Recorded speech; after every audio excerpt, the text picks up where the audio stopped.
well, unfortunately, Panics won't be attending with them. But let's take a look at what map they will be playing on.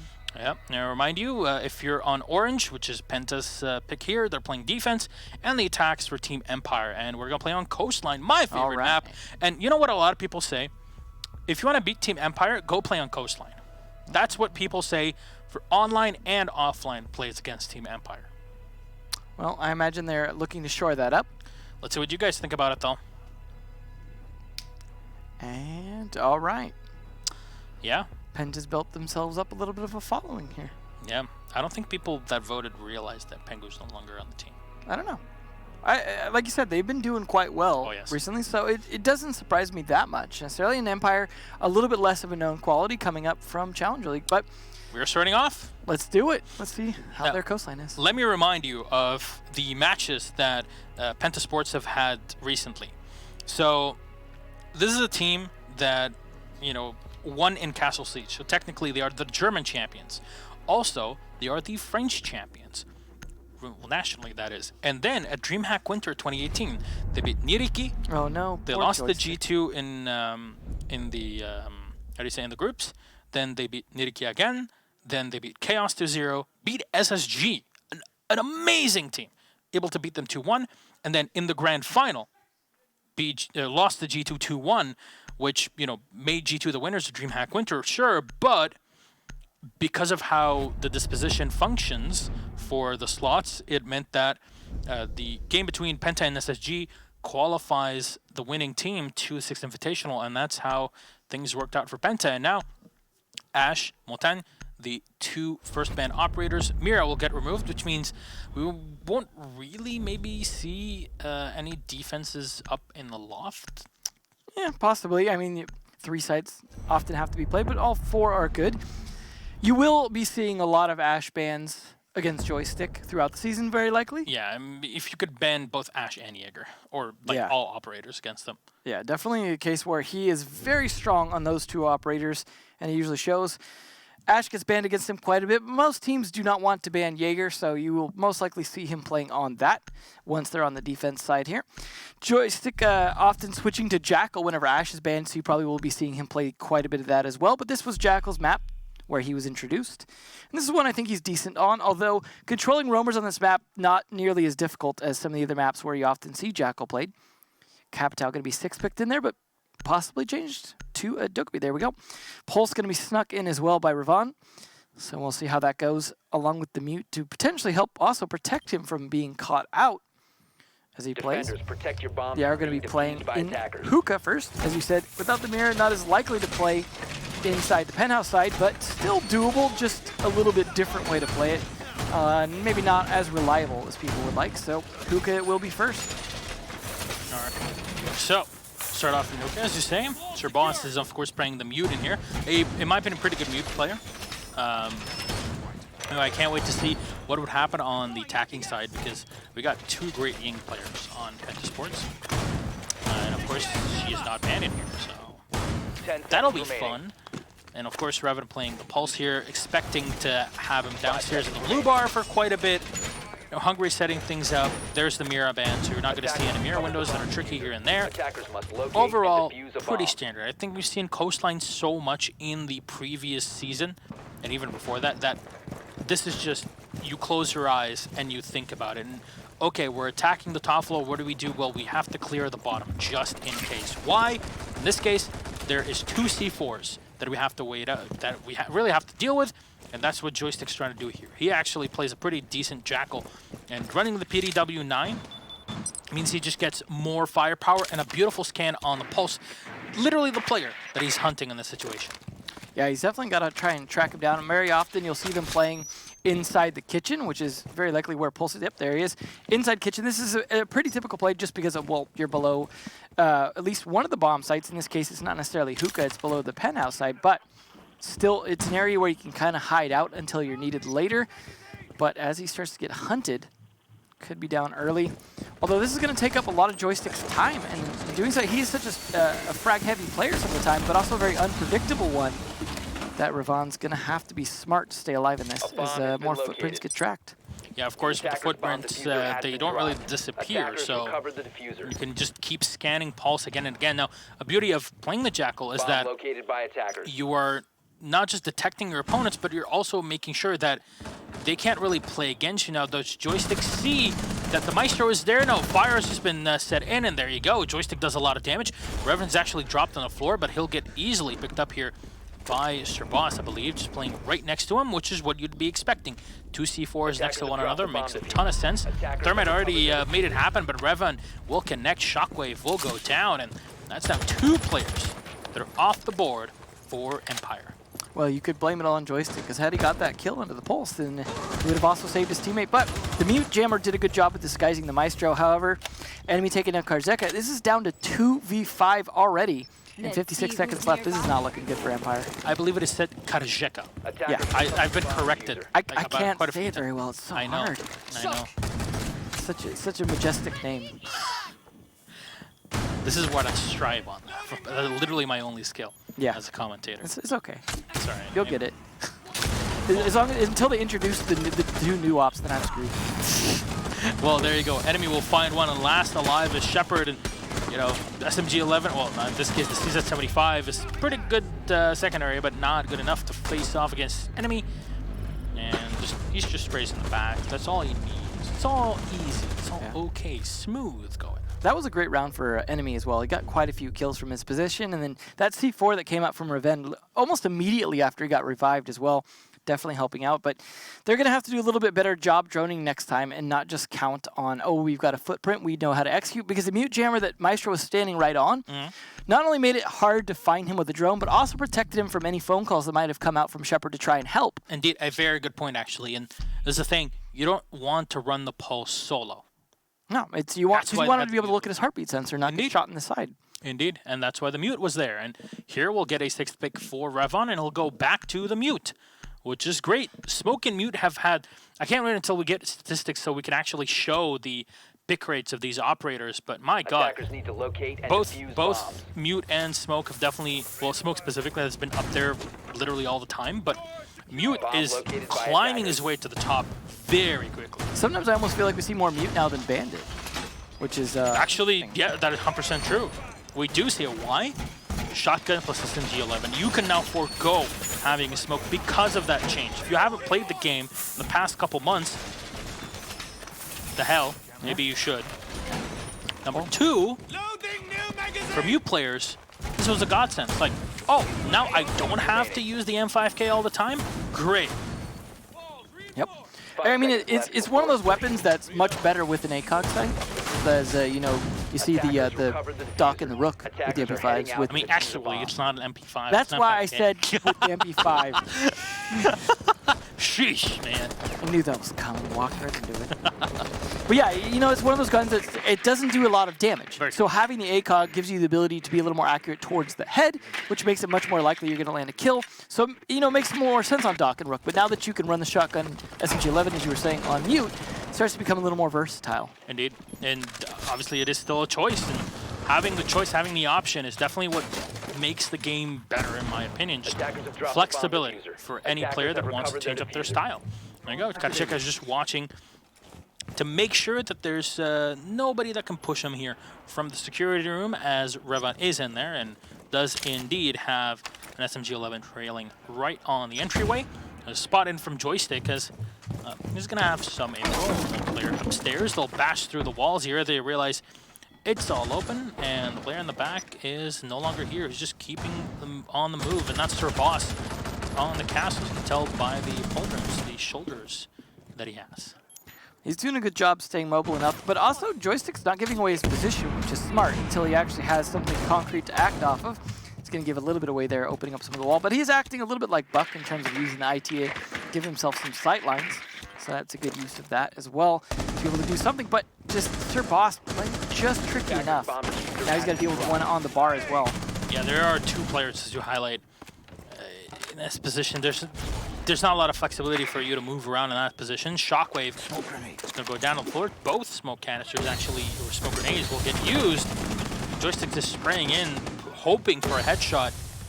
This is the big problem with running the PDW-9. Yeah, you get a ton of ammo, but These are not going to do too much damage, and there you go. See Joystick on the floor. A minute left. A ton of time still to play here for Team Empire, but Shockwave was picked up and is now down fairly low in health, immediately at the 23-24 mark. Unfortunately, they don't have a ton of map control, given how little time is left. Now they've got to pick up the diffuser, and, well, now they've lost Scyther. Shockwave also low on health. Wow, it's a great dive in here from Joystick. So no angle can really be found on him. Oh no, enemy finds it, Joystick runs right in. Gets the second one on enemy, but that's, what a loss. The Jaeger is now down, but at what cost? You lost the Zofia right before you attack. Now you're gonna lose Shockwave because of Hungry, and Karajeka's down, Joystick's down as well. So much damage has already been done, and Shepard, yet again, it is the Dokkaebi is gonna stay alive right until the end. Call coming in, under 10 seconds left. And there's 3 players to deal with, one of them right above you. You're not going to do much. Oh, no, he finds one! Pretty cool play here, but will not be enough to win it. 2 players at the end down and taken out by Shepard. But the last player upstairs is going to be more than enough to grab the round and claw it away from Team Empire. I have to say, the individual skill definitely does show, but you're not going to beat a team like Penta just with pure individual skill. This is, remember, the only team that forced G2 to lose a map at the Major in Paris, and the only team that G2 lost to, straight up lost to, throughout 14 playdays of Season 8. Otherwise, they got 2 ties, one against Mocket and one against Vitality. So one on Clubhouse, one in Oregon, I believe. And they lost to Penta Sports. Crazy. Well, crazy how nature do that. They definitely seem to be doing okay without Panic so far. Blaz seems to be doing a good job, although he's been pretty consistently maestro so far. I gotta say, one thing that's always disappointed me is Joystick is such a beast on Ashe, and then it gets banned, and I never feel like I really see his Jackal play impactful. We're not seeing his pings turn into kills most of the time. We're not seeing a lot come out of it. We're not seeing him do a lot of killing. It just, I mean, maybe he needs to pull up IQ or something else that's Intel plus fragging. Is that a little bit better? Is that a suppressed MPX? It is Enemy's like, you know what? Everybody complains that the MPX does no damage. You know what? I'm gonna slap the suppressor on that baby. You know what? Even at 1 damage, as long as you hit the head, right? Oh my god. Yeah, I mean, why do you need so much ammo? All you need to just to hit 1 headshot. Just hit headshots, lol. Is that not a balanced strategy? It is. I thought that was the pro level strat. It is. It is. All right, just making sure. Starting to make me think there was a new non-headshot mechanic in this game. Except on Blackbeard. Imagine if you could have like a headshot only kill setting, like in CS and BF. I think it would very much make some matches. Oh no, it'd be like playing Terrorist Hunt with nothing but the bombers. Oh. Actually, hey, again, can we? I was saying in Arabic, minhal minbar. Because I know what that means. from this elevated position above our followers and listeners, I will plead to have the ability to have that setting in Terrorist Hunt. Just so you practice. How about the opposite, where there's no bombers? That would be. Thank you, and no C4s. Oh my! You know, there's a C4 in Clubhouse. I believe there's somewhat of a masochist over at the R6 team that likes to put a very sneaky C4 somewhere. Oh, nicely done. Speaking of sneaky, no C4 needed. A blast is just gonna take the head off of Shockwave, just shutting every single time that Team Empire want to do something, they're immediately shut down. And this whole push was to try and come in from the back, and that's their only hard breacher down now as well. Very problematic here. Not that you need a hard breacher as much on this map, but which is why I'm surprised it's the Thermite and not Habana. Well, yeah, that does seem like an odd choice, but ooh, Blast cannot get the second one, and he's getting low on health now. He can't re-engage that very well. Hungry will connect, Scyther will go down, so now lose the Zofia.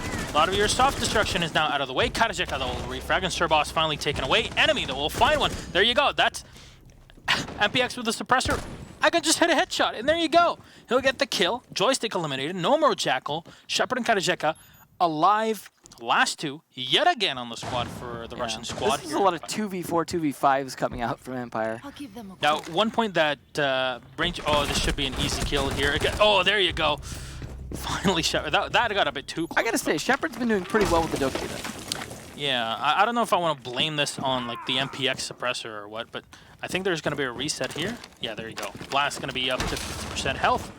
Which is a lot for someone with that much armor as well. Indeed, indeed. Now you got to add like 20% extra health through that. But one thing I was talking about with Ranger is that, you know, in his opinion, I completely agree with that. You know, the closer the teams are in terms of skill level, the more defensive sided and hence equal Coastline becomes, even with Mira being, well, especially with Mira being removed here. Kadajika will go for the grenade, but the ADS is set right in a perfect position. He spots the sight of the T5, and he goes for the fight. Kadajika will win it out to get a bit of extra damage, but is hungry to find it. Kadajika last alive, low on health, and will get shot down. Blast on the Maestro. Beautiful bit of play from the Hungarian here. And wonderful for Penta that they put up an extra round on the board. Fortunately for Joystick, he won't be able to get to play that Jaeger for quite a few more rounds, and by that point, Penta might be up quite a few points. Again, just some lack of flexibility in terms of his role, just not really working out for his team. I mean, Shepard seems to be doing a pretty good job holding his own. Some of his other teammates variably doing, you know, better, whereas Kadajika has played a lot of Sledge and does okay with it as well. It just seems like these guys kind of stick to their roles for the most part that we've been seeing them play since like Challenger League days, and it's just, I don't know, it makes them a little more predictable as well. Shepard actually going to be changing up, but again, I think that's a role that maybe Joystick would be better taking up. We'll see, though, how it goes this round as they go to Hookah again, as they've rotated around now, done 3 sites, so they could do the original site again. Attackers need to locate maybe a little bit better this time. Now, last time we saw, for example, Joystick really struggling coming in from the aquarium side and trying to do something against the little bar, as well as Sir Boss that was over in the Hookah itself. Partially because that just couldn't really find much purchase on the actual, in terms of map control. But also, Blast was able to do a good job in terms of holding his own on the stairs. Let's see if that ends up being a big deal this round as well. Now, they are bringing the Thermite, but again, what are they going to really use that for the most part? It just doesn't seem like they're going to get much mileage out of a Thermite. It's just, I mean, yeah, maybe you could rappel in the courtyard, blow open the wall to get into the other side of the bar, I suppose, but that's such a risky play. Attackers recovered the diffuser. No. Attackers are It's moving not out really to locate a bomb. Yeah, it seems like an odd choice to keep bringing that when there's got to be better operators you could be bringing. I mean, you know, something else that could perhaps bring a little bit more firepower would be a good choice.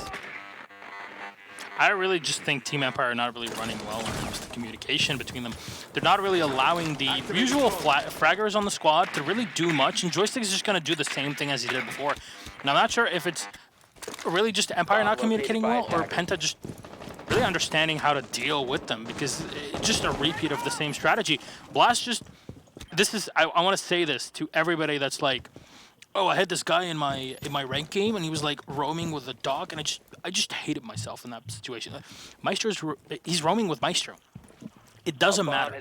Roaming is all about a mindset, not about an operator. Yeah, sure, some operators ease things up for you, but it's more about how you think, how you maneuver yourself, and look at that angle. Joystick will go down, no damage whatsoever done to Blast. That is as clean as it gets. It's certainly just about being unpredictable. In this case, Joystick, he's completely relying on footprints. I mean, maybe the idea is, you know, we have the other guys getting droned in, but Joystick will do his own solo thing going in, which is, you know, something a lot of Ashe players will do. And he's got the footprints to help him with that. The problem is, he's got nothing else to help him with that, and you can only see one footprint at a time. Yeah, imagine if you can see all of them. Yeah. I mean, you could see them, but I mean, you can only track one with that. Very, very well said. Well, enemy just setting up here by the reinforced wall, and a big reason of why bringing Habana would be great here is because you could have just opened up this side. Ooh. The Thermite is just so much more of a risky maneuver, and Shepard will find Blast finally shutting down the Maestro here on the IQ.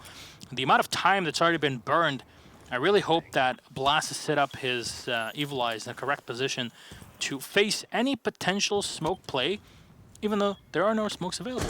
I'll correct myself. Yeah. Joystick's already dead. Yeah, exactly. And that's the problem, is Joystick needs to be the one to help set up the smokes to plant on the A-bomb like teams typically do. But because they don't have that, they can't really plant. They're going to have to kill quite a few more players for it. Revan and Sir Boss, they got the info here, and they're going to force their opponent back. C4, can he pick it up here? No, it's a bit too high. Just waiting for that moment when he can trigger it in. No, he did. Wow, that's a real long arm there. Shockwave will find one on enemy to take down one, but Hungry, beautiful play here. The smoke. Will he go for the aggression? Now he does spot the rotation, and he'll drop the IQ. That's all that's needed. Smoke will finish off his opponent. This could just sit in a beautiful play from Hungry. Just no need for him to move. He'll get spotted and down by Karjeka. Shockwave will find the kill and finish off Hungry. Revon try to move in. He'll get one on Shockwave. Karjeka, last man alive. No Nitro Cell needed for this kill here, and there you go. Karjeka headshotted down Revon. Will save the day in the last two players, knowing exactly when to rotate. I have to give it up to Penta for this one. They just read it so perfectly and timed their rotation so well. Even in the closest round so far, they're still able to bring it back. 4-0 up. It feels like a secret was the last time, where they're just not adapting on their attack.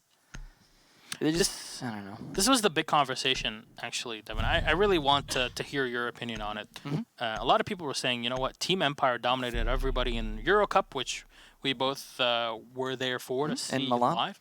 Yeah, it was a beautiful city. I'm so sad that you couldn't go out with me there. Penta was also there as well. Indeed. So and Penta ended up losing. Yeah. They got third place in that tournament. You know, Team Empire won it all out through Challenger League, demolished everybody. Through qualifiers, had no problem going through ends, at least ends taking it to a third map against them. Yet here, they just are non-existent. I am scratching my head, trying to find an answer for it. And I don't know what is in what the hamster wheel gives you. I mean, really, it's that predictability. They're not doing anything new. They're playing the same, mostly the same ops that they generally play. They're playing kind of the same way that they usually play.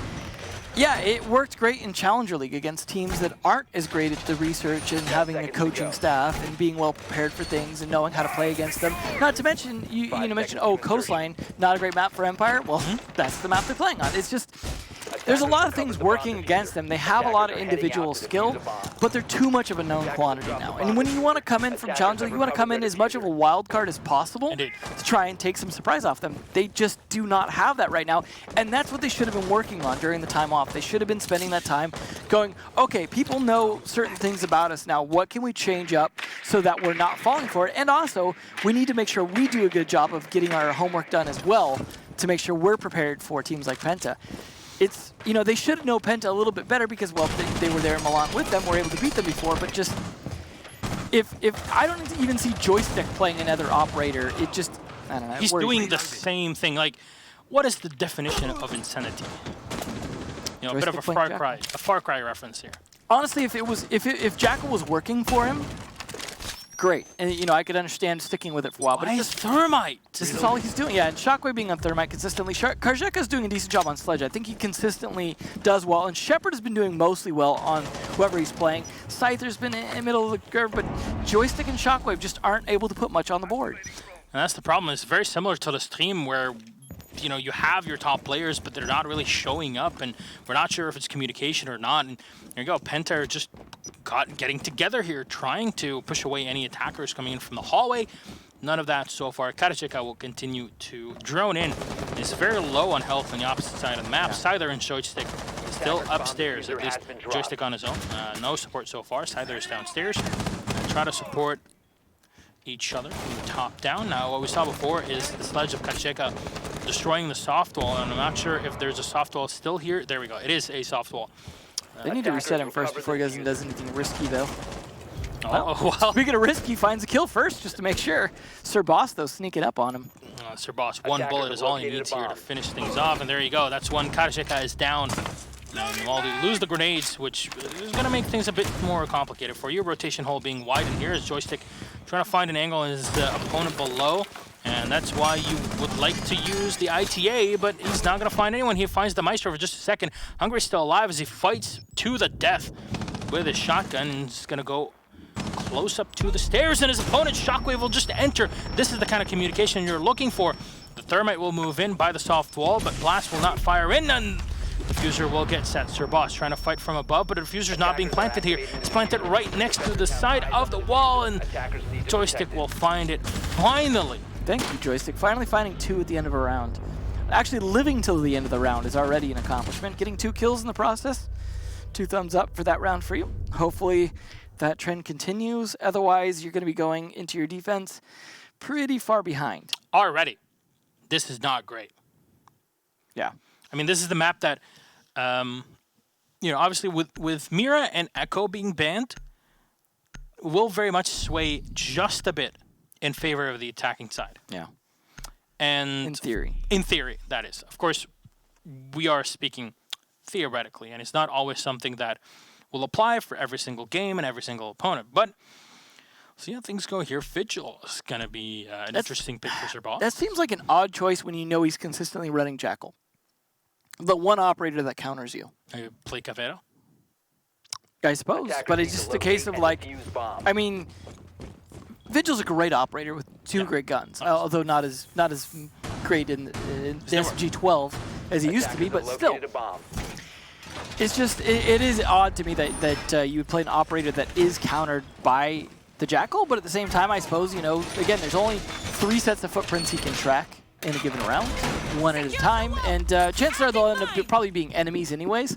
And this is an operator he plays very well, something we've seen a lot from him in the past, and I expect some good damage to be done from it. He was also playing very well as the Jaeger earlier, so I expect potentially some impact plays here from enemy if he's allowed to have free reign upstairs. He's doing a lot to set up, though, a lot of things to give him indicators. He's got his little ice cream cones, as we sometimes call them, set up in various places along with the barbed wire. Yeah. Let's see. There you go. That's what you're here for, to pronounce this for me. I had to learn it from a Polish team. I'm very happy that we're working with the Polish squad here at ESL, and so they can teach me and tell me how things are wrong. So Milos is here for. This is a study abroad program. Well, I did study abroad, so What did you think of that? Never mind. Moving on. I was hoping that one would slip under the radar. We'll keep going here. So good use of the IQ here. Unfortunately, there we go. I was going to say the angle might not be able to get it, but does stick out just a little bit.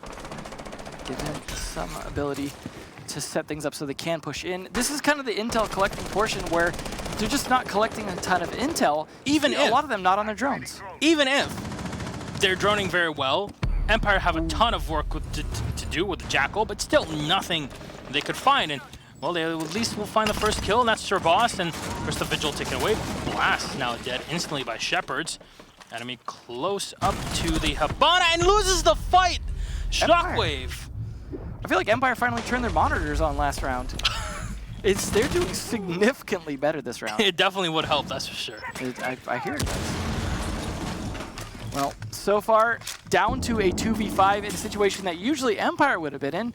However, it is 2 good delay operators, and there goes one of them. It's all down to Kumai to slow things down. At least Rivon able to get one, but Shockwave puts him right to sleep. That was... better? Yeah. And I know I've been saying this quite a few times today, but every single day I'm going to try and change my favorite word and sentence. A couple days ago it was thread the needle. Today it's going to be in stark contrast to. So Empire, in stark contrast to the first few rounds, completely changed the way that they're playing. You would think. They really don't. They just actually played pretty passive and let Penta get into them. And then they just got kills. And somehow Penta failed in one of the things that they were doing so well, winning those 1v1 gunfights. This is what I was going to say earlier that Shockwave should have been doing, is playing Maverick. If you're going to be playing an operator that's a hard breach and you don't necessarily need a hard breach, play one with a good gun. Yeah. Play one that is a much more effective fragging operator, and one that can also set up great flank opportunities without making a ton of noise. We'll see, though, if it pays off, but I think that is a better choice. Hungry going to be the one to actually bring the Jackal here. See if we can do a bit better on it than Joystick had. Joystick all the way down there at 3, but this is where he starts to equalize things. He is a phenomenal Jaeger player. Oh, a very unpredictable one. However, part of the reason this map is a bane for them is Joystick is great at being very fluid and unpredictable on his roams, but this is not a great map for roamers in general because of, as I like to say, the square donut that tends to trap you in a lot of positions, especially when there's a Jackal involved. However, I do have some faith that he can successfully rotate the courtyard if he has good, call-outs from the rest of his team. They do have at least Evil Eyes to provide some intel. They could have also brought a Valkyrie for additional eyes into the courtyard and things like that, which I think would have been a good idea. but we'll see how they go in terms of whether or not they can have enough intel for good roams. Now, first, Blast is taking a decent chunk of damage early on the Zofia, but you mentioned the Black Eyes or Valkyrie. I'd like to also add something that teams like Dark Zero and Rogue do quite consistently, which is using a lot of bulletproof cameras, and especially on this map for Rogue. There's bulletproof camera if you set it in the wall right behind the desk area where it looks all the way down the center of the map. It has a pretty wide field of view and protects you from any flanks. Now, Joystick is up close against his opponents. We'll take down both drones and at least get those for free. So yeah, that's usually his entry spot as well, so he definitely knows that area well, and the fact that he was able to rotate pretty freely back to kitchen is going to leave Ravon guessing, assuming he's still nearby, without a lot of drone coverage to find him again. This is where he excels. Oh no, Hungry will find the kill on Shepard. Too early of a kill here as he's just on the purple tarp. Definitely something that, some people think, oh, this is not available anymore. But no, it's not. It's very much available and easily doable. And of course, if you're really attacking on the top floor, it's a very easy position to just take and use to your advantage. Definitely doing well with it, and has rotated off of it now. So this is where they need to get a little bit more control. A few more kills would help, but a lot of the stuns there not working out for Empire or Joystick in general. Joystick, the instant he tried to run away from Blast, he got stunned and the kill happened. Blast again will find the kill, and from below it is Revon to try and make things work with the Buck. Unfortunately, takes a lot of damage from Karjeka, who has an Nitro Cell in hand, but the amount of damage that he has already done, one bullet will be more than enough to finish off the Buck Penta. There you go. Enemy will go down. No, that was actually a freebie on the Maverick. Was the Maverick trying to open the wall behind him? Definitely quite possible. It doesn't look like he managed to get anything going on except for that little tiny hole right there. So, yep, looks like that's what he was going for, was a peek from there. Is the body on the floor in the middle? It looked like the body was on the floor right by the hole. So, weird. Behind the bookshelf. Alrighty then. So, Scyther just setting up for extra goo mines. There's two here just to cover the wider hallway. Sir Boss will look on in, but he's got to be careful. There's a close angle that can be used against him. Blast was just going for the plant as Karjeka will find a grenade thrown right into the bandit. The C4 will connect. Blast will go down. Karjeka manhandling Penta Sports with a 2v2 now. 15 seconds on the clock. Revon's still low on health, and he is right up close to the bandit. The bandit easy kill there on Revon. Unfortunately, he can't really do much. Hungry will find one, but he still has to deal with his opponent, Scyther, who walks right around, is right behind him, and Scyther will find the last one with a T5 SMG.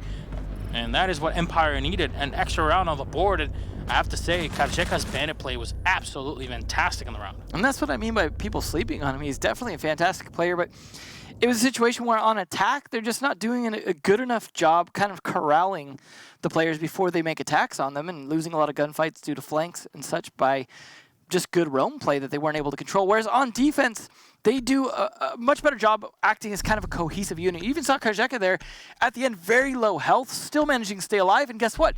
Scyther comes around to back him up, and that's the kind of coordination they have on defense that really works for them as a team that just is really lacking on those attacks. However, that got very close. They did get down to 2 players left before they were able to bring it back down to 2 themselves. So it was a little down to the wire. Enemy just continuing to tease Thermite, but switching off of it this time to Twitch instead of Maverick is going to be bringing that. So that should be useful to at least be able to take down some of the mute jammers, possibly take down some of the ADSs, and maybe even some goo mines as needed. But they're also going to be able to spot those with Sir Boss on the IQ. So that should be a nice 1-2 punch to be able to get some idea where you're going before you go in there. They just need to make sure to do a good enough job with the rest of the drones to at least corner Empire in a few different spots to whittle their numbers down. Now, Penta have 2 excellent Twitch players, actually, Enemy and Revon. Enemy has quite a bit of time on the operator and definitely has been doing quite a bit of work with him, which means, taking down any utility, ADSs, goo mines, and even to some extent those mute jammers. Very possible, but we saw this with teams in Latin America. We saw this in NA. The F2 is just such a huge bonus of a weapon. It really compensates for maybe mistimings or anything. The higher rate of fire does help. Rate of fire is king at the pro level. Yeah. When all you need is 1 headshot, the more bullets you can throw at the head, the faster. Absolutely works. You say that, but then LO players are not the same anymore, aren't they? Well, you know, the recoil can really make a difference. In the recoil with the F2 kind of rides up, so you can't now there's a lot of crouch spam kind of things that goes on at the pro level sometimes now. So being able to aim at kind of crouch level and ride that recoil up towards the face, something that the F2 has always benefited from. It's definitely not as spammy as how things work in APAC. That's for sure. If anybody here is watching and very much closely listening in, APAC is happening on Saturday for the final qualifiers for Invitational. Yeah, actually, we're all gonna pretty much be up and watching it just to see like what has changed for at least the other teams within the region. So I highly recommend tune in with our wonderful co-casters that'll be bringing the action from Sydney. Yeah, we never get to see enough of those guys because they aren't usually out at the other events as well. So it's unfortunate, but a big shout out to the APAC casters. I think they're all a wonderful bunch of fellows. Dev Marta's kind of here though. I didn't want to point anyone out. All right, well, Dev. Joystick is upstairs and he can jump out here and attack Sir Boss, but he'll take so much damage in the engagement that he'll have to fall back.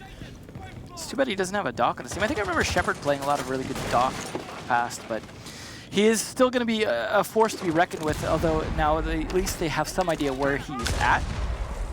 C4 been thrown out. Revon will, of course, escape it, and Scyther will have no more utility to play with. Of course, Team Empire bringing 2 shotguns to this fight. Shockwave will find one. Blast is going to go down. Opening so much of this softball that was left in for Team Empire, just so they can contest their opponents. Shepard on the back, though, will find one. Revan will go down. You see the punch holes that have been pre-opened by the smoke of our Russian team here. 1 round away from tying it 4-4. It seems like the overarching metagame conversation of this map is really switching around very quickly. Scyther ready for a dive over the bar, but nobody's going for this. It's not a dive bar. These are some things that you'll learn when you go out. Clubhouse is the dive bar. Yeah. When you go out with Parker at times, you'll learn these sorts of things. Well, Hungary will find one. Will he dive on top of Scyther? Ooh. Yes, he will, and actually win out the fight. But it'll go down very quickly. Katajeka and Shockwave trying to save the day from the opposite end. Katajeka with 1, and Shockwave for the 2nd as well. All up to the IQ, and Katajeka will find it. There you go, the headshot. Servos will go down, and that's a tie 4-4. Knocking at your door. What worries me for Penta's sake here is Empire is definitely going to be doing, as I said earlier, much better on defense.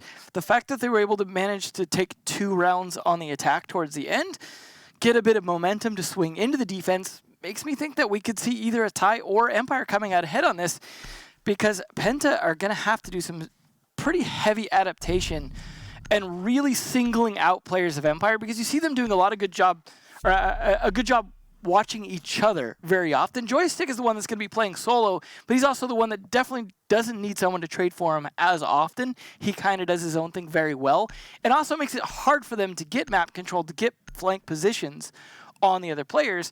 So the two things combined, the teammates watching each other, and of course on a 5-man team, you can't have 3 pairs, right? So you have 2 pairs, and then you have Joystick doing his thing, and it really thwarts their ability to get anyone singled out outside of Joystick, and he kind of does his own thing about that. It really works out for Empire on a lot of defenses. This map is like I said, a little bit harder for that, but nonetheless, they're doing a fantastic job of that. You saw with the Mute and the Smoke doing a great job covering each other last round. We'll see how Shepard does on the Clash that he was able to sneak in as a 6th pick this round, if he's able to hold them out. This could be similar to a defense we saw come out from Liquid before, where they would have Sexy Cake playing inside VIP for this Penthouse defense with the Clash, and doing a good job just holding VIP somewhat solo, both on the VIP window as well as the Hall of Fame door, and just really delaying them as long as possible, because it's hard to get a flank around from the actual VIP door itself without some decent map control over on the Hookah side, or the Aqua side rather. I'm interested by this Clash, of course. Clash has received quite a few changes recently. Yeah, not so great anymore, but I mean, the thing that made her great is something that, in my opinion, was extremely overpowered, was the fact where she could very quickly switch between the shield mode and her SMG. Yeah, but this plays into what I was saying about what Empire are good at with this thing, is where they cover each other the most. So I think as long as they continue to go off of that, it will be fine. If you use Clash's shield and not as gun, it's like Monty. Here's an interesting idea. So Clash slows people down, right? and you've got a pulse below. It's a situation where you can stop them from being able to escape off the spot. Let's say you just delay for just a second. Throw that, you get them on the heartbeat, see that they're slowed down or stopped, get the C4 up, and then the clash slows them down. They can't escape from the C4, boom. Might not happen, but it's definitely a combo possibility here that could be executed. We'll see where the clash actually ends up playing. Joystick doing exactly what I was talking about, just kind of being this thorn in their side, but he's also going to be helping cover Shockwave in a way, so that definitely will pay off to an extent. He just fires into everything. It works, right? I mean, I'm sure it would benefit if he had a even more bullets, but there you go, and that's how you get on top. There, if anyone doesn't know, there you go. I actually spent quite a while trying to find the correct angle. That's beautiful. Yeah, the pros have to spend a lot of time doing that. You really need to know the ability to navigate the maps the best way possible. Ooh, nice kill onto Shock. That is unfortunate. That is the pulse down now. So your theory crafting does not function in this one. Game's not over. I will prove you wrong. And this is where the thermite finally comes into a zone where you just blow up the side of the bedroom. And yeah, this is the one bomb site where I will say thermite is pretty useful. Indeed. Well, Joystick peeking in from the L hallway. He's not going to find anyone just yet, but at least trying to use the clash behind him to help him out. Blast is inside. Attackers have recovered And their boss diffuser. will detect the Jaeger. There you go. I'm sure he'll be like, on the other side of the map by the time they're able to do anything with that information, though. Ooh, but it doesn't matter. He's Blast dead. on the cross. Damn, that's call that he was wearing. The headgear definitely does fit in this context. Well, Shepard still alive in the back. He can slow down his opponents, and Scyther can use that to his advantage with the remote gas nades. But the easiest way in this situation to deal with that clash is to use your Zofia. Remember, the stun grenades, the Gashmots, really do push Shepard away. And there you go. They also have the buck that could hit him from below if they have enough time to execute on that. They timed it with the grenade, but a grenade in front of the clash, very much, she has a ton of explosive resistance. Scyther will get one, but he's now down, and Shepard is down as well. Karasheka will have to rotate in, but he definitely is spotted in this one. And there you go, enemy peeks in, and actually Blast will peek right outside here. And there you go, he heard the Legion, taking down the drone, and that's all he needed to come in and find the kill. It's very odd because this sort of, hey, we'll thermite the wall and get into the bedroom and plant. Definitely not something that I've been seeing too much with the current metagame of the game. Yeah, it's definitely interesting in terms of the way that they're executing. I think a big problem with Empire's defense that round is they just weren't good enough at holding that bottom floor. They lost Shockwave early on that pulse. Because they lost bottom floor control when Joystick rotated up as well, kind of gave it up to them. And from there, they were, able to focus on the top floor because they didn't have to worry about the pulse anymore. So that early kill freed up enough time for them to get a lot better angles on the top floor. And then, of course, getting the catch onto Joystick rotating was definitely not great. He is certainly not immune to being droned. And it was just a good timing. Blast doing a good job in terms of being in the right place at the right time a lot of the time for his team. Definitely paying off. However, I think there's a good chance we see these go back to a 5-5 scoreline this round, as long as they don't make similar mistakes. They are going to be playing on Hookah this time, so it will be a little bit different in terms of where they'll be defending, but it is still a top floor bomb site. They will not be bringing the pulse this time, however, so they don't have to worry as much about controlling the bottom floor, as they're going to be able to play a little bit more top floor heavy. Karjeka definitely going to be playing a good bandit role again, I imagine. This worked out very well for them last time, although it did get down to the wire in terms of it being a 2v2 towards the very end, but I would imagine they could potentially live a little bit longer this time unless good weaknesses are found out. Still not sure that they really need that thermite in this case. They probably could play a little bit differently last time. Last couple times, the enemy picking it, he six-picked off the thermite to something else. So it is odd that he would go with it this time when he should probably know they're either going to be playing Penthouse or switching over to Hookah, but in this case they lost Penthouse, so I suppose it's possible they could have gone Penthouse again. Yeah. I wouldn't have imagined it being likely, so. No, I don't think... Going to Penthouse without Mira is very complicated. Teams will usually only go to the site if they do have a Mira. Well, that's why they were kind of using the Clash as the mobile mirror.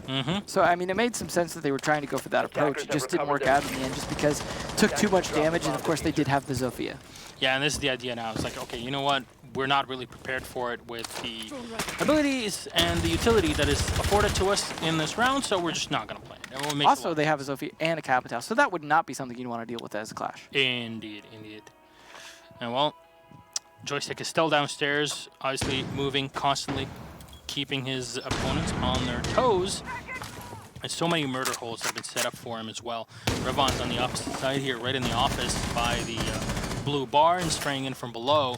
We can find somebody early on here for the team as, you know, we saw him do some sort of work in near past.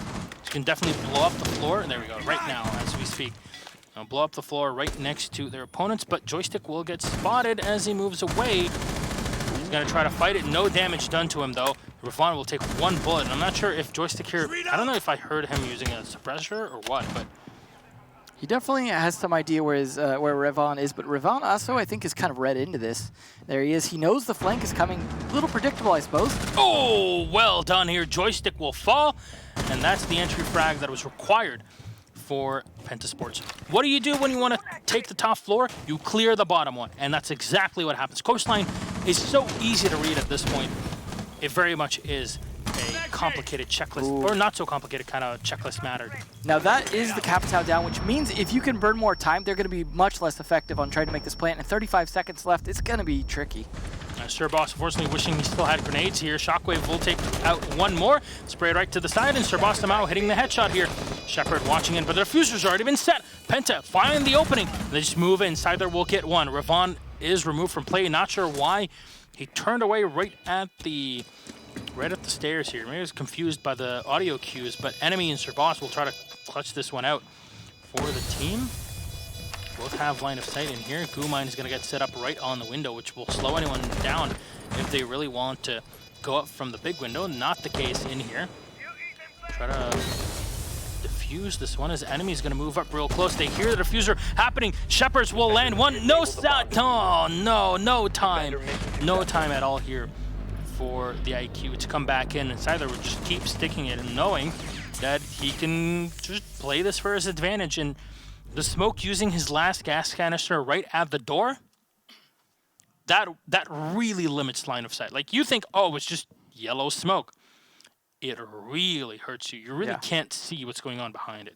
He was also doing a good job of pre-firing the door as well, just to keep him busy. And that also kept the Thermite from pushing too aggressively. Because the Thermite pushing, when there's that pre-firing happen, could have easily walked into shots. And the timing that he had, like you said, he hit the smoke. That was Thermite's cue to be like, okay, he's kind of maybe rotating or changing position. I'm going to move now. And he heard the diffuser. Yeah. And he did at the right time. Problem was, the IQ wasn't able to back him up, and it just, the angle at which he was able to defuse successfully, as long as his teammate did a good job covering, absolutely worked, and fantastic defense there, managing to sneak in. It is a great that Penta was able to get the defuse down while they were so focused on the hookah side, though. Definitely some smart heads-up plays there. Pretty even scorelines. And I have to say, as far as matches we've casted so far for the season, this is the closest we've had to a tie. Because the closest we had some 7-4, or a 7-4 was the closest that we had 2 days ago. Whereas now that we're at 5-5, this is so far the closest. This is the most even match we've had. Would have been a tie in our previous format. Not the case here, which is great. I definitely think there's a strong possibility of a tie, just because Penta are definitely not rolling over on defense, but neither are Empire. And at this point, it really could go either way between these two teams. Back down to Bar, though, which they've won. So far, the only site that they have lost is Penthouse. They've won Hookah twice, Bar once, and they're going back to Bar again. So this does... Oh, boy. Joystick going... Oh, no. There you go. That's one of those peek outs that rarely gets punished. You either get away with it, or not, most of the time nothing ends up happening, but it's kind of worth doing, to be honest, especially if you're a 3-speed that can rotate off it quickly. I mean, Kanto did it the very final game against Supremacy. That was an interesting match. Yeah. The highlight of my casting career. G2 versus Supremacy, final game of Season 8. I don't think that was the highlight of Supremacy's career, unfortunately. Yikes. Well, they are going to get in early, do their usual thing. Joystick not here to slow them down this time. He is going to be checking cams, though, trying to get some idea where they can go. Again, no one bringing Valkyrie, though, despite the fact that it's still available. does make me think they're really giving away a little too much map control sometimes in terms of not being able to get some idea where people are, because there are some good angles you can put, or even like you mentioned earlier, bulletproof cameras, things like that, as well as the evil eyes. There's a lot they could be doing to get better intel on the attackers, which would give Joystick additional intel to rotate around, as well as to know when things like, I don't know, the diffuser's getting planted behind them. A very good point. We'll see, though. Joystick is actually kind of holding an angle, hoping he can catch someone coming through the door that he himself had opened to try and make his spawn peek.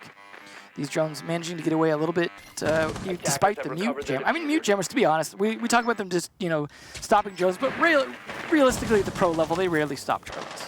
You say that, but... I thought you were just going to stop there. You say that. I did, in fact. You are very correct indeed. I thought I might have just said it in my head, but if you heard it too. And sometimes you do think out loud. I'm pretty sure that is my job description. Well. Ooh, nice C4 kill. That is going to start things off, but trades back and forth. Oh, wow. Karasheka, double kill. Revon and Bloss will go down. Huge kill here, but look at the amount of damage done to Joystick and Karasheka. But it's still a 4v2 now. Activating drone. Unfortunate here for Penta. We're trying to recover after really having a huge lead early on. No spray in, but Scyther's ready. Oh no, Hungry will go down. Sir Boss taking damage, and Shepard will clean him up. 6 rounds on the board here for Team Empire. The comeback from the Russian team. Is this going to be an Empire win, or will it be the very first tie in this season? I'm telling you, man, if they could just sort out their attacks, they'd be an even stronger team. If they could just say, hey, Joystick, maybe try and find a few different roles. Hey, we don't need Thermite all the time on maps that don't really benefit that much from Thermite. You know, they could have a leg up on this map. I would love to see them really like boot camp their attacks on this map and then just make it one that's just like, don't take them to this map. Penta, on the other hand, though, are doing a fantastic job. And I do, again, think it's likely we could see a tie here. So now Sir Boss going to be giving away that he could find Karasheka. So that could be a little tricky to deal with. Enemy not going to 6th pick off that Thermite. Weird that need to locate and it's possible that by the end of the 4th day, we'll actually have a tie. Yeah. I mean, these two are fairly evenly matched. How many ties? I wish we had like a CGG pop-up just to confirm everything. But like, how many times did we have ties in last season? Well, I just hope we see Spencer in Montreal then. I miss Spencer. Spike was cool. All the guys at CGG are cool. Word up. Except for someone. Would you like to put someone on the exception board, or? No? Does my silence speak more, or saying something? It speaks volume. There's no one actually. I think they're great. There's no one you think is great? Yeah. Got him! All right, baited into that one. Well, Scyther will open up the top part of this. Now, I'm much more of a fan of destroying the bottom side of it so you can see the legs. But yeah, 100% do not reinforce that entire wall. I mean, you can do both. You can destroy the top and the bottom to give yourself the ability to throw things over, as well as see feet. Yes. And you get the best of both worlds. But Joystick finally winning on one of those spawn peaks. That is going to hurt. Yeah, Capitao too. Ooh, yeah. This only set of smokes. Maybe this will go Empire's way. Oh, man. They go into overdrive in the second half, really looking like the defense has been held down very well by both teams. Yeah, had they not lost Penthouse, this would be, what, 7 rounds in a row for them? Yeah. That is quite the overdrive. Sunset overdrive. Well, Revon here on the buck, continuing into drone, as of course Karasheka in this round is playing the Vigil. So he's going to be moving around and maneuvering around the map, trying. That is another good operator for him, I think. I've seen a lot of good plays by him on Vigil, but I still think Bandit is definitely a strong one for him as well. No, obviously, there's no real need for Bandit on this site, so yeah, it is understandable to run the Vigil. No, it's good because the more you can kind of just keep them busy on the drone, the less intel they can get, the more people like Joystick can rotate around as well, the less pressure they can put on the other 3 site defenders, potentially. Sir Boss peeking in here, trying to find someone in the back theater room, and Joystick just finds another one. Okay. Ravon will go down. Even though Joystick was being punished and pushed from the opposite end, it just seems like he can just run between them. I'm not sure if they opened the hatch for him here to drop, but if he wants to drop, the damage is already done. That's 2 kills for him. And those are important kills, too. Those are 2 heavy utility operators. I don't think Thermite's going to come back fragging here. So this is a lot on Blast and Sir Boss here to do some work. And unfortunately, the angle is much more in favor of Shepard as he's watching it. But, I don't know. Blast seems to know something's up. I mean, obviously, if the holes were opened by the defender down below, that is kind of a big tip-off. Joystick, though, giving away a little bit to Sir Boss here. See if he's going to get caught on. There you go. Scyther is going to watch. He used the Bailiff to open an extra hole in Joystick. He finds yet another. Karjika with number 4 and all up to enemy. Ladies and gentlemen, this is looking very much a shutout here for Team Empire. Almost a 7-round comeback, but Karjika will go down. Will Joystick find the 4K? That is the big question here. Shockwave might take it here. And he is right below and watching right behind the desk and can end it right then and there. Enemy will reveal his position as he pre-fires. Half the magazine left. Fires in, but Shockwave will clean it up. Ladies and gentlemen, Empire will win the first game as Penta Sports kind of muck up their lead early on. And almost to the 7 rounds in a row for the Russian squad. Just works for them. Fantastic debut, though, by Empire. Now, of course, they're going to have to step it up from here as they are playing with the big boys now. Not to say that... they are the Euro Cup champions, and they did defeat Penta Sports. And 3 of them have been here before. Yes. I know. I'm trying to make it sound even more exciting that they won this. Wow. It's like you're a caster or something. I don't know what I am. All right. Well, that was a fairly interesting game, I have to say. Yeah. Hopefully we'll have an interview with one of them. I believe, I remember when it was Room Factory, I think we were mostly ending up talking to Red Groove. So I'm not sure. Not on the team anymore. No, and that's what I mean. I don't know who it'll be. This, I don't Karjika, possibly? Possibly, yeah. I think these guys, at least I know Karjika has some decent English. I'm not sure about the rest of the guys, personally, so. But, man. It could be someone else. Yeah. So we'll see. We're hearing it's going to be with Joystick, so yeah. I better get myself ready for this. Yeah, no, you've got to groom yourself even better for this. I mean, even better. Thank you. Was that a dig or a compliment? Who knows? Either way, though, as I said, impressive debut for Empire. They're going to have to play again tomorrow, so they're going to have to try to make sure they weren't too predictable from what they did tonight. We know their defense is going to be a strength for them, and Ash likely to be banned against them again tomorrow. And tomorrow they're going to play against ENCE. Well. So if you thought today was fun, tomorrow's going to be even more fun. Yeah. That's for sure. Wilkie sounded surprised. He was like, uh-oh, I have to sleep between then? All right, we are ready for the interview. So, ladies and gentlemen, let us talk to Joystick of Team Empire. Привет, как дела, Joystick? How are you? Hello, hi. That was an interesting game, I have to say. It started off very heavily in the favor of Penta on the defense. Do you think it was more because they felt comfortable on the defense and you weren't really on the attack? Because we were seeing you playing the Jackal over and over again and just not getting any results out of it. Yeah, I feel a little bit pressure on me on the first rounds, and we lost like 4-0. And we really was, I don't know how to say, feel pressure on us. And they really play good on defense, and we can't just make a strat that we can kill them all and destroy some positions, and we just lost, and we can't do anything. So yeah, you couldn't really find an defense. Yeah, you couldn't really find an opening. It was a bit complicated to go through the defense. Now, obviously clearing out the bottom floor is a bit too complicated for you on the attack. Now, moving on to the defense, where you guys really shone. Now, but overall, I want to focus mainly on the site that you ended up losing, because without that, it would have been a 7-round straight comeback for the team. Now, you guys played Penthouse, which is a site that a lot of people say is not really that easy to play or should be played without having a mirror. What do you think about that?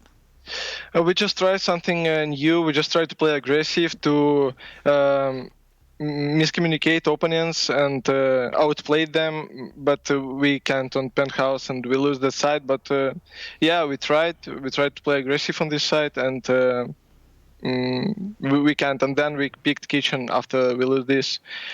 So we played well against them in defense too, and it was really good clutch. My teammates get round 2v5. It was really well, awesome. Yeah, it was very well done. And on the penthouse, you guys pulled up the clash, which is really your way of trying to get aggressive against your opponents, which obviously makes a lot of sense. Now, the final round, you were solo. You got a 3K out of it. How is the information being pulled in from your teammates? Because you just stayed in the penthouse area the whole time, and nobody was able to realistically contest you. I know that I need to play some aggressive. I killed Capitao, then I just understand that I need to hold angles and just wait for them so they can push and I can hold time for my teammates. It was really like 40 seconds and then they push me. I just hold time for my team. Yeah, it was beautiful plays. So, as they say in Russian, "Мне нравится," right? All right. Well, Spasiba, thank you very much for your interview. Anything you'd like to say to all your fans that have been watching the match and really waiting for you guys to finally play in Pro League after being away for so long to go through and grind through CL? Yeah, it was our first match in Pro League. Thank you all guys for the support. Thank you Penta for a good game, and they're playing really good. All right. It was a good game. Yeah. Thanks. Right. Thank you very much. До свидания. Good night. Yeah. Bye. До свидания.